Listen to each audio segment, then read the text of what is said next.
In the quiet town of Flagstaff, Arizona, the memory of Emily Parker lingers like the final note of a song left unresolved. She was 23 years old, a psychology major, a lover of books, and a believer in second chances. Her death would ignite a national outcry and uncover a system riddled with cracks wide enough to let a killer vanish. Welcome back to Mystery Crime Vaults, the channel where we uncover the stories that justice forgot. Today's case is one of those cases that will leave you shaken. It's about a bright, promising student who tried to escape her past, only to be hunted down by the very person she feared most. A young woman who cried for help and was met with silence. This is the story of Emily Parker, of love gone wrong, a justice system that failed her, and a mother's relentless fight to make sure no one ever falls through the cracks again.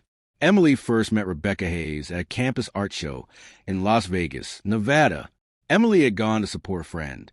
Rebecca was one of the featured artists, bold, charismatic, her paintings raw with emotion.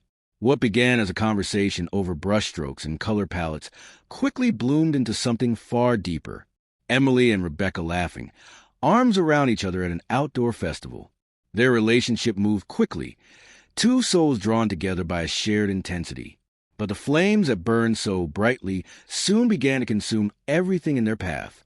Emily's friends noticed the changes first. The skip classes, the silences, the way her phone seemed to light up constantly with Rebecca's name. And then the bruises, faint but unmistakable. Emily called them accidents. A fall, a bump, nothing serious. But it was serious. She isolated herself. Completely. Rebecca would show up unannounced, stay for days, then disappear. Emily was either floating or falling. There was no in between. The truth emerged slowly. Rebecca wasn't just struggling emotionally. She was violent, manipulative, and deeply unstable.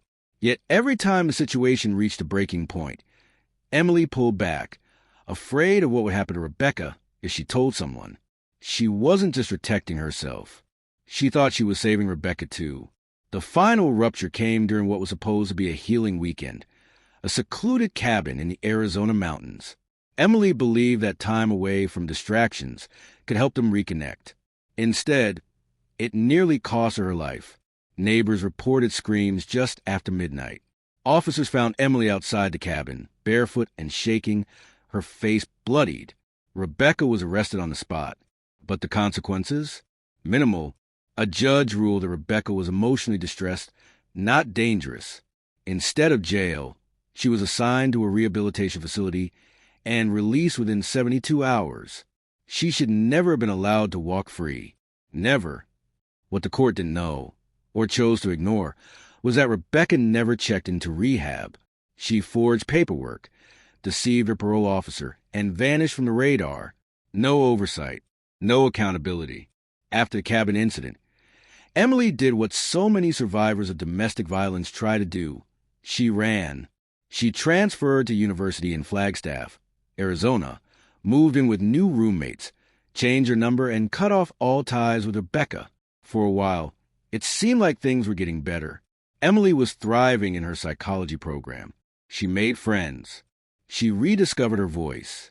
But she was still afraid, and she had every reason to be. She would call sometimes late at night, just to say she was okay. I didn't realize, and she was still looking over her shoulder. I didn't realize Rebecca was watching. Despite a court order barring contact, Rebecca found her. No alerts were triggered. No check-ins flagged. She had slipped through every safeguard designed to protect victims like Emily. On a cool spring evening, while her roommates were away for the weekend, Emily was alone. That's when Rebecca showed up. When Emily didn't return messages the next morning, concern turned to panic. Her mother called the local police. A ping from her phone led them to a cabin outside Sedona, a place Emily had visited as a child. The cabin door was slightly ajar. Inside, silence. A fire had long since gone cold. Blood on the floor. Emily's phone shattered near the hearth. In the back room, beneath a pile of blankets, they found her body. She had been tied up. Her face was nearly unrecognizable. A wooden hiking staff had been driven into her chest with force. Rebecca Hayes was gone, but what she left behind was haunting. A painting, half finished. Two figures inside a cabin, one on the floor, faceless. The other standing, arms raised. Rebecca had vanished into the desert, her face still fresh in the minds of every officer in the state. But it wouldn't matter. She was always one step ahead. When authorities widened their search, they expected to find Rebecca Hayes within hours. A woman alone in the Arizona wilderness couldn't have gone far, or so they thought. But Rebecca had always been calculating, methodical. While the nation grieved Emily's death, Rebecca was already disappearing. Authorities believe she left the scene on foot, trekking several miles through rugged terrain before reaching a service road. There, she likely hitched a ride, blending and vanishing into the anonymous rhythm of the highway. She knew how to disappear. No digital footprint, no phone, no cards. Just like that, she was gone. Rebecca had learned how to manipulate the system, and she had learned fast. The ankle monitor she was supposed to wear never activated. The rehab center listed in her court documents, they had no record of her ever arriving. The monitoring company responsible for tracking her movement, they had no active logs, no alerts, no follow-up. Every safeguard had failed. In the wake of her daughter's murder, Olivia Martin was devastated. But she wasn't silent. As authorities fumbled through bureaucratic dead ends, Olivia began asking the questions no one wanted to answer. How could a violent offender slip through so easily? Why wasn't she being tracked? Who was responsible? My daughter asked for help. She followed the rules. She trusted the system. And the system left her to die. Olivia poured herself into advocacy. What began as a grief-stricken plea turned into legislative momentum. She worked with state lawmakers, victims' rights organizations, and criminal justice reformers to push forward a bill she named Emily's Law. The law aimed to close the loopholes, requiring real-time GPS tracking for violent offenders, strict compliance oversight, and legal accountability for companies that failed to enforce restrictions. For Olivia, it wasn't enough, but it was a start. I couldn't save Emily, but maybe I can stop another mother from burying her child. While Emily's name was being spoken in state houses and on national broadcasts, Rebecca Hayes became a ghost. Multiple sightings came in a gas station in Barstow, California, a bus terminal in Reno, a diner in Gallup, New Mexico. Each time, authorities responded. Each time, she was already gone. She had become an expert at vanishing. No social media, no known associates, not a single digital transaction in her name, until one mistake. 3 weeks after murder, a pawn shop owner in Tucson, Arizona, called police. A woman had come in tall, gaunt, with short-cropped hair, trying to sell a silver jewelry set engraved with the initials EP. She looked straight into the camera, smiled, said, "It's one of a kind," and then she left. The sketchbook she left behind would become one of the most disturbing pieces of evidence in the case. Each page was a descent into darkness. Faceless women, bound and broken, surrounded by looming shadows. Knives, ropes, blood-red brushstrokes. On the final page, written in thick, deliberate strokes, some loves are made for suffering. As the manhunt intensified, so did public outrage. Investigators uncovered the full extent of the failures that led to Emily's death. Rebecca Hayes had slipped through loopholes that were never supposed to exist. Her tracking device? Never verified. Court documents? Incomplete. Rehab records? Forged. Parole follow-ups? Missed. Monitoring service? No logs, no alerts, no oversight. It wasn't just a failure. It was a collapse. Every level, every checkpoint. The infrastructure wasn't just broken. In Rebecca's case, it was non-existent. And while the agencies responsible passed the blame, one fact remained undeniable. Emily Parker should still be alive. The months passed, and Rebecca's trail grew cold. A few claimed to spot her in the Pacific Northwest, Portland, Eugene, Olympia. Others whispered she had crossed into Canada, or that she was living under a new name in Mexico. But none of the tips led anywhere solid. Despite nearly a dozen reported sightings, not one could be verified. Rebecca had erased herself completely. And yet, Emily's story continued to grow. On the first anniversary of Emily's death, a crowd gathered on the campus of Northern Arizona University. Friends, professors, survivors of abuse. Olivia stood at the front, holding a lantern lit in her daughter's memory. A bench now sits beneath the psychology building.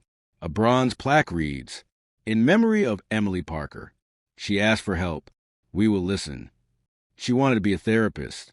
She wanted to help people who felt invisible. I like to think she still does. In the years since her murder, Emily's law has passed in several states, mandating strict GPS tracking of violent offenders and establishing penalties for failures in supervision. Her mother created the Emily Parker Foundation, a scholarship fund for survivors of domestic violence who want to pursue degrees in social work, psychology, and counseling. Emily didn't get the future she deserved, but her name is helping others reach theirs. The cabin in Sedona, where Emily Parker spent her final moments, was once a place of joy. Her family had vacationed there when she was a child. Her mother remembered it as a sanctuary in the woods. She loved that place.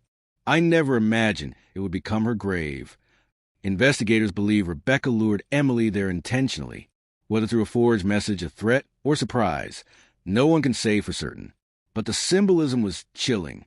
The place where Emily once felt safest became the backdrop for her murder. The crime scene told a story of brutality and obsession. Emily's phone had been smashed, rendering her unable to call for help. Her body, bound and wrapped in a blanket, was hidden near the back of the cabin. The weapon, a sharpened hiking staff, was lodged in her chest. But perhaps most disturbing of all was what Rebecca left behind. A half-finished painting. 2 figures. One looming, one on the floor, both without faces. Some say it was her confession. Others say it was her warning. Rebecca Hayes had once been a gifted artist, charismatic, bold.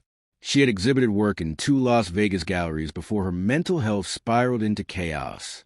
According to psychiatric records later unsealed during the investigation, Rebecca exhibited signs of borderline personality disorder, coupled with narcissistic traits and obsessive tendencies. She exhibited what we call identity fusion, the belief that another person, in this case Emily, was not just a partner, but an extension of herself. Losing her meant losing control.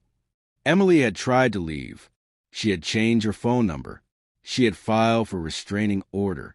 She had started over in another city. But the most dangerous time in an abusive relationship is often the moment the victim leaves. For women ages 18 to 24, intimate partner violence is the leading cause of homicide. Emily had become another statistic, another name on a list that grows longer each year. But she wasn't invisible. Not anymore. As investigators dug deeper into Rebecca's life, they began to see a clearer and more disturbing picture. She had a pattern. Before Emily, there had been another woman, an ex-girlfriend from her art school days. The woman had filed a complaint in 2014, citing emotional abuse, stalking, and threats. But she later dropped the case, fearing retaliation. She would show up at my job, wait outside my apartment, call me from block numbers. She told me once that if she couldn't have me, no one would. Those warning signs were never investigated. No charges were filed. No flags were raised in the system. So when Emily met Rebecca at a university gallery event, no one warned her. Their love had burned fast and hot. But beneath it was a foundation of control, manipulation, and fear. And no one, not friends, not family, not the courts, had been able to stop what came next. With every month that passed, the pressure mounted. Why hadn't Rebecca Hayes been caught? How could one woman continue to outmaneuver law enforcement? Federal agents began coordinating with Border Patrol, Canadian law enforcement, and even Interpol. Every reported sighting was followed up, but there were no fingerprints, no recent photos, no trail. We believe Ms. Hayes is receiving help. Someone is harboring her, providing false documents, or at the very least, keeping her hidden. That possibility enraged Olivia Martin even more. If you're protecting her, you're part of this. You're helping a murderer hide. Though the investigation stalled, the community's momentum did not. Emily's story sparked grassroots campaigns across the country. fundraisers, petitions, domestic violence training for law enforcement, and campus safety initiatives. One campaign, Light for Emily, urged colleges nationwide to provide clearer pathways for students in abusive relationships, including emergency transfers, campus protection, and mental health services. The impact was real. We had 3 students come forward within the first month. They said, "I saw myself in Emily," and we were able to intervene. Olivia Martin, now thrust into the national spotlight, became the reluctant face of reform. She traveled to Washington, D.C., met with senators, and testified before Congress. Her voice shook, but her message was clear. I'm not a politician. I'm not a lawyer. I'm a mother whose daughter was failed by every single system that was supposed to protect her. Emily's law is not optional. It's essential. Her pain became purpose, and her daughter's memory, a rallying cry. By the end of the year, Emily's law had passed in 6 states. More would follow. Emily's law was more than just a name. It was a reckoning with a system long overdue for reform. The law proposed 3 major reforms: mandatory real-time GPS tracking for violent offenders, strict verification of rehabilitation attendance, financial and criminal liability for third-party monitoring companies that fail in their duty. For Olivia Martin, none of it would bring her daughter back, but maybe, just maybe, it would save someone else. She kept asking for help, and I kept telling her it would be okay, that someone would do something. But no one did, not in time. The passage of Emily's law was a moment of bittersweet triumph. It drew national headlines. Celebrities lent their voices. Domestic violence shelters reported surges in calls, many referencing Emily by name. But one name remained absent from all the celebrations: Rebecca Hayes. In the year following Emily's murder, sightings of Rebecca Hayes began to multiply. She was spotted at a bus terminal in Fresno, at a diner near Salt Lake City. A grainy photo taken in Eureka, California, showed a woman with red-dyed hair sketching in a notebook, but none of the leads were confirmed. She's smart. She's not just hiding, she's erasing herself. Rebecca had abandoned her digital footprint. No phone, no credit cards, no social media. Her family, once cooperative, stopped answering calls. It was as if she had stepped into the shadows and never looked back.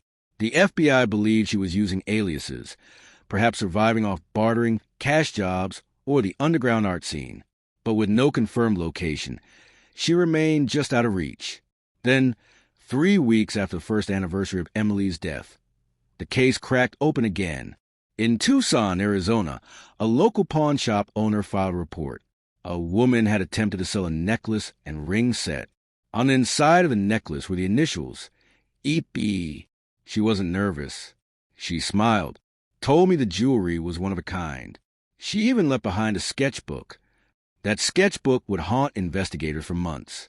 Inside were dozens of charcoal drawings, each more disturbing than the last. Faceless women, figures bound, eyes replaced by hollow circles. Always a looming shadow behind them. Always suffering. And on the final page, a chilling message scrawled in thick ink: "Some loves are made for suffering." DNA on the jewelry matched Emily. Fingerprints on the sketchbook matched Rebecca. For a brief moment, it seemed like justice was close. Authorities canvassed every motel and hostel within a 100-mile radius of Tucson. They issued warrants, increased the reward. The media lit up, but Rebecca vanished again. No camera caught her leaving town. No bus ticket bore her name. It was as though she dropped into the earth.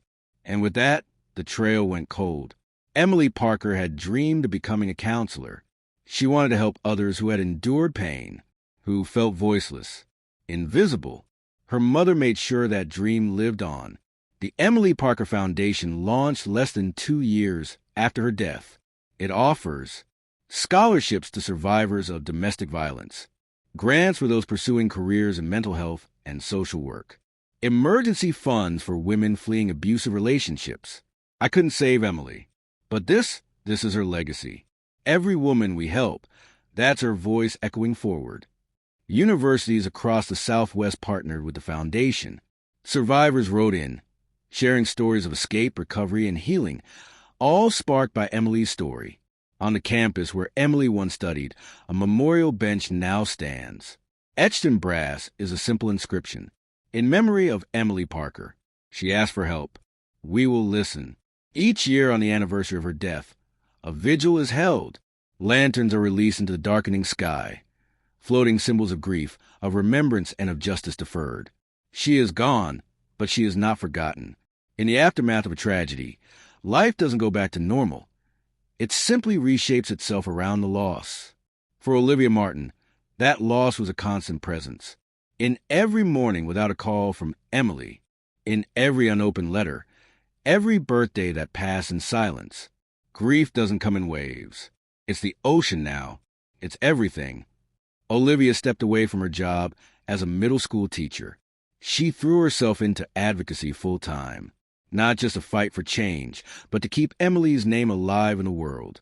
Emily's case was not an outlier. In the months after her death, multiple women came forward, each with stories of partners who had been court-ordered to rehab and never showed up, each with tales of ignored restraining orders, malfunctioning ankle monitors, and officials who said their hands were tied. What happened to Emily is horrifying. What's even more horrifying is how often it happens in silence. A 2022 federal report revealed that nearly 30% of violent offenders sentenced to court-ordered treatment programs failed to complete them, and more than half of those failures went unreported to law enforcement.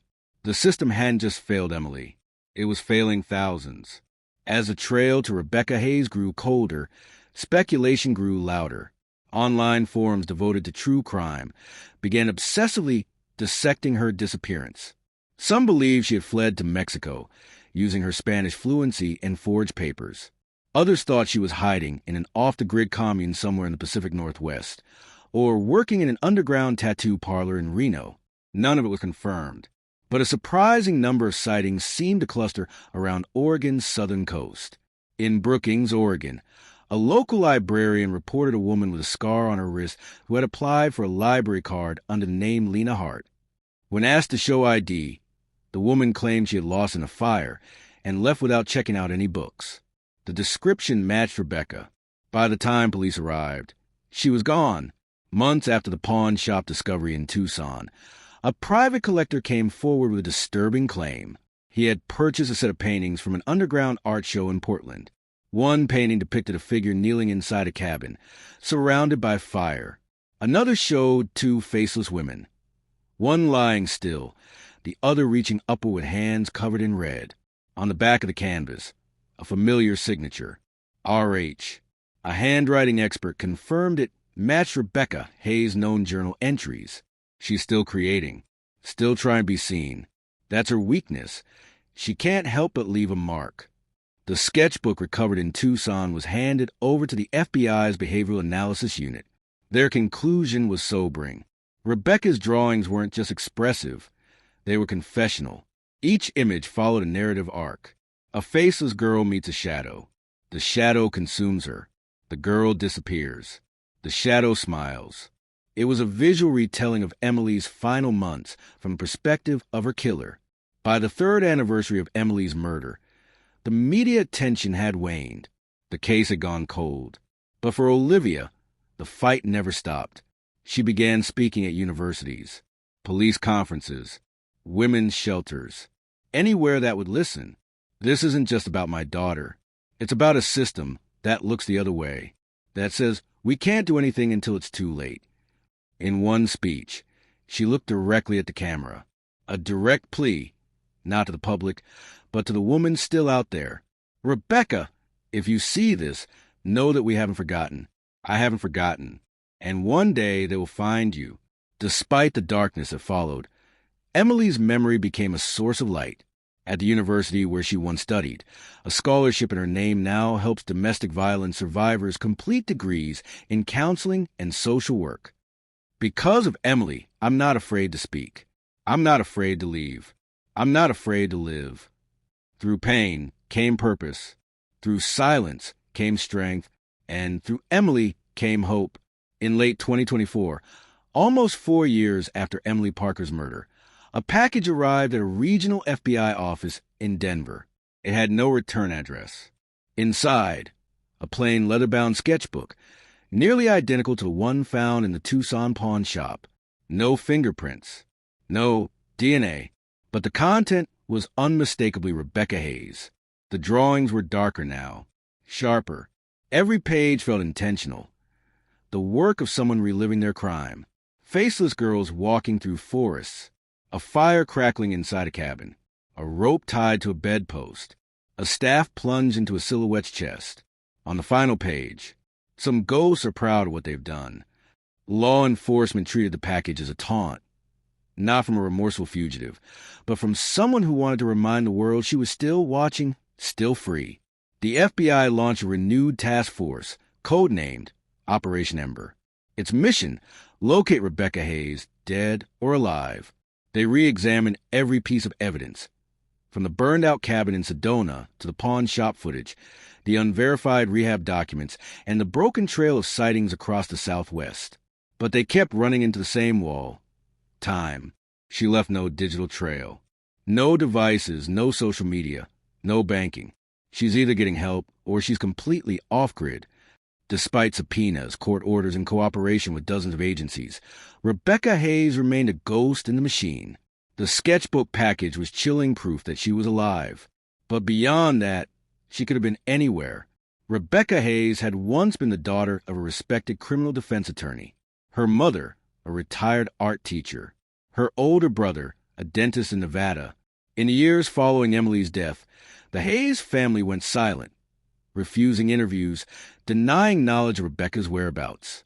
But one anonymous letter, allegedly sent by Rebecca's aunt, offered chilling context. She was different even as a child, always watching, always imitating emotions, but never really feeling them. We all thought she'd grow out of it. We were wrong. Investigators believe Rebecca used family connections to forge court documents and falsify her rehab stay. But no charges were ever filed against her relatives. Whether they helped her escape or simply chose to look the other way remains unanswered. On October 17th each year, the sky above Flagstaff glows with floating lanterns. Dozens, sometimes hundreds, released by friends, classmates, and strangers. Each one bears a name, a prayer, a promise. Olivia Martin speaks every year, rain or shine, her voice unwavering. This is how we fight the dark, not with anger, with light.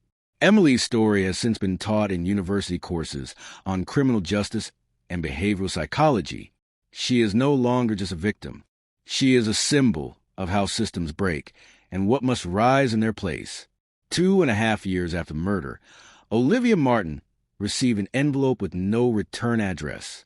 Inside was a single sheet of paper, typed, clean, no fingerprints, no DNA. The letter read, "She forgave me. You never will. That's why I'll always be closer to her than you are." There was no signature, but Olivia knew who it was from. I burned it, not because I was scared, but because I refused to let her have the last word. Rebecca Hayes may be gone, but her shadow lingers, not just over Emily's family, but over the justice system she exposed. Dozens of lawsuits were filed against private monitoring companies after Emily's law took effect. Audits revealed widespread neglect, falsified compliance reports, and thousands of offenders unaccounted for. The fallout led to arrests, firings, and a national reckoning on how America handles post-conviction oversight. Because of Emily, new safeguards are now in place. But the cost of those changes was a life that should never have been lost. To this day, Rebecca Hayes remains one of the FBI's most elusive fugitives. Despite multiple composite sketches, international alerts, and over 100 reported sightings, not one has led to her capture. Some believe she changed her face.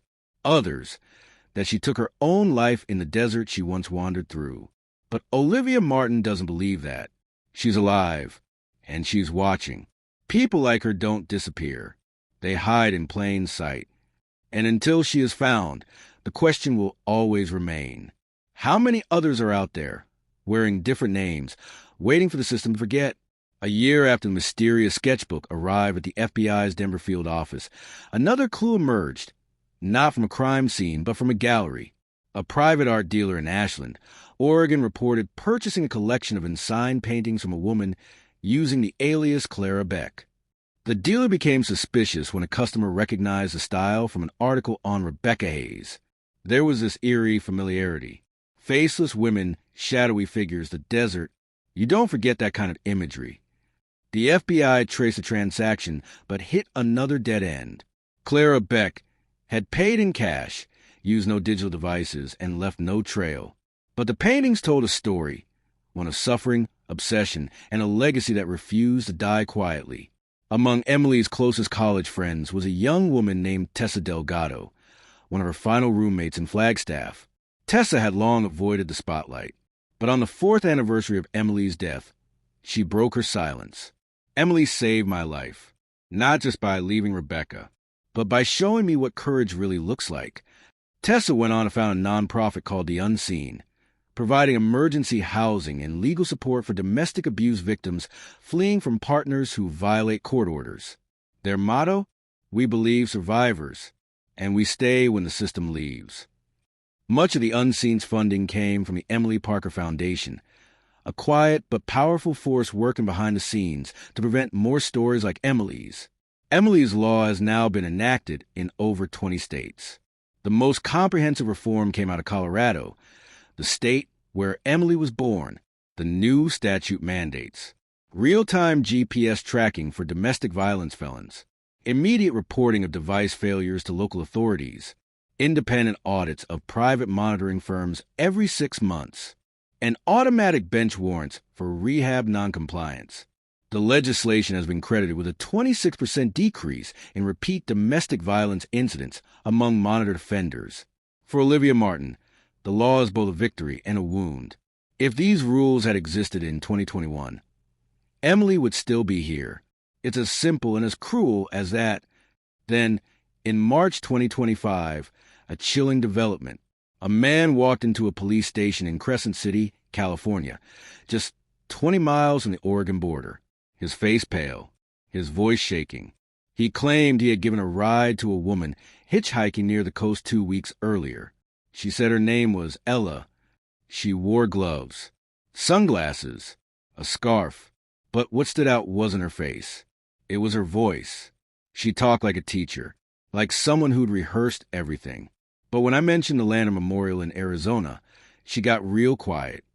He said she asked him to stop at a scenic overlook and never came back. When shown Rebecca Hayes' photo, the man went silent and then nodded. The FBI returned to the area, canvassing the forest, cliffs, and highway routes. They found nothing. No Ella. No sign of a campsite.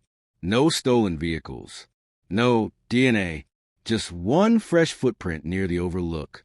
A boot print. Women's size 7. Across the internet, Emily's story has taken on a mythic quality. In true crime podcasts, on Reddit forums, through digital sleuthing communities tracking fugitives in real time. One subreddit, r/find Rebecca Hayes, has over 80,000 followers. They track sightings, analyze sketches, debate whether Rebecca is hiding in a monastery, living as a man, or dead by her own hand. But while the noise grows louder, the silence from Rebecca herself is deafening. Not a single confirmed photo. Not a single confirmed purchase. Not a single verifiable location. She's either the luckiest fugitive in modern history or the most strategic. The cabin near Sedona, once the scene of a horrifying discovery, has since become a place of quiet reflection. Olivia Martin bought the property, not to preserve the pain, but to reclaim it. I wouldn't let that place belong to Rebecca anymore. It belonged to Emily once, and now it does again. She rebuilt the cabin from the inside. Painted the walls a soft lavender, Emily's favorite color. Removed the fireplace. Replaced it with a window overlooking the canyon. Outside, she planted desert wildflowers. And on the porch, she placed a single chair facing west, where the sun sets. Emily never had a chance to say goodbye. Not to her friends. Not to her family. Not even to herself. But the life she lived, full of hope, intelligence, compassion, now stretches far beyond the moment it ended. Through a law, a foundation, a movement, through people who never met her but fight in her name. And for the woman who took that life, there is no redemption, no resolution, only questions that grow heavier with each year that passes. In a hidden studio somewhere unknown, or perhaps only imagined, a woman lifts a brush. Maybe it's Rebecca Hayes. Maybe she's gone by another name now. Maybe she stares at an empty canvas, unable to paint anything but shadows. The FBI's behavioral unit believes she's still alive, still creating, still consuming coverage of her own crimes, fascinated by her myth. Others believe she died in the wilderness, carried away by the very landscape she once weaponized. But one truth endures. She left behind more than a murder. She left a wound in the fabric of public trust. Emily's story is no longer just a story of domestic violence. It's a case study in bureaucratic collapse. The Department of Justice launched a sweeping investigation into private monitoring companies.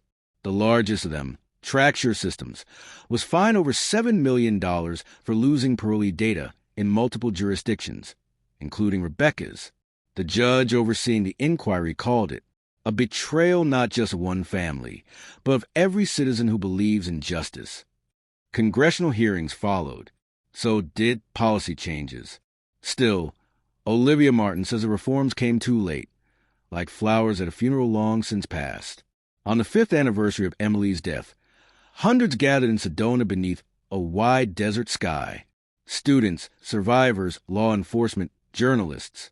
And Olivia, they lit lanterns, one by one, floating flames of remembrance into the night. She wanted to help people. She wanted to understand why pain makes people cruel.